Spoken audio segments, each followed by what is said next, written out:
So ayun, hi guys, welcome sa panibago nating video. So nandito pala kami ni mama sa labas para kumain ng agahan. So ayun, napakasarap ng agahan na ito dahil bumili si mama ng bihon.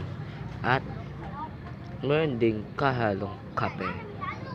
Pero sabi ko nga kay mama na hindi ko kayang kainin ng tinapay kasi alam niyo naman na meron akong togek.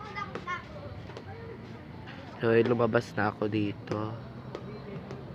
At syempre galing sa bahay. Kakain kami ni mother.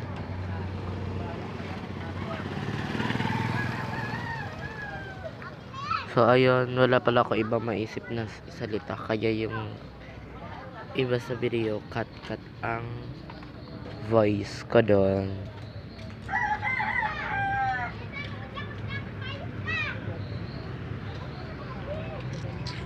So ayun, pumasok na pala si mother para kunin ang tinapay.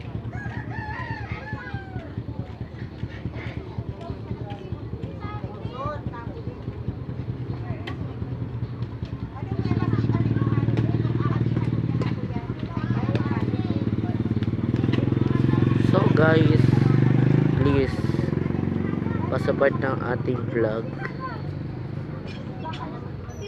Don't forget to like, share, and subscribe, and pinutin na rin ang notification bell para lagi kayong updated sa ating more video. So ito pala si mother, nakuha na ang tinapay na ating kakainin.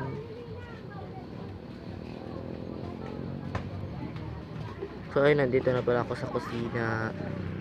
Syempre para kumuha ng tubig at maghilamos at magmumog na rin.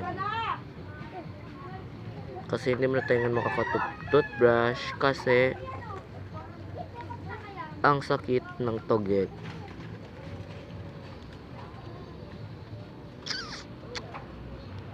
Kaya wag muna tayo magto-toothbrush. Pag magaling na lang.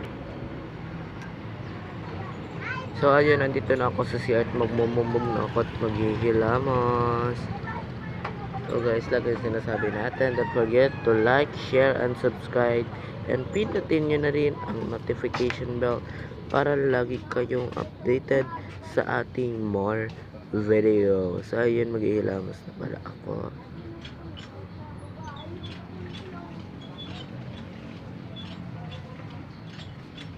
Thank you sa dito na muna pala ng ating video. Salamat, bye bye.